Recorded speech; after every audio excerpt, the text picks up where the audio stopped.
Кийинки суроо. Өзүм Москвада массажный салонда иштейм дейт. Аялдар күйөөлөрү, кыздар достору баары массажга келет дейт.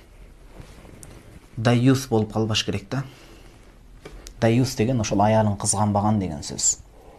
Эркек адам эң биринчи эркектик милдети аял затыны туура чегинде кызганыш керек. Эмнеге туура чегинде дейбиз? Кээ бирөөлөр чымын-чиркейден деле коруп, мындай ашыкча эле кызганып, аялынын көңүлүн муздатып алгандар бар да. Жок, эркек адам кызганыш керек туура. Анан ошентип көрүнгөн эркекке же көрүнгөн башка аялы менен массажга барган бул туура эмес болуп калат. Бул жат көрүнүш, туура эмес. Кыздар достору баары массажга келет, массаж алышат. Мен орозо кармайм, 2 күн болду массаж жасай элекмин. Бүгүн 2 эркекке жасадым. Ушу тема боюнча сурайын дегем. Рахмат дейт, атым Аман дейт. Демек атыңыздан билинип турат, эркек адамсыз аялдарга жасабаңыз. Аялдарга жасабаңыз. Деги иштеген жерде ошондой сүйлөшүүгө аракет кылыш керек.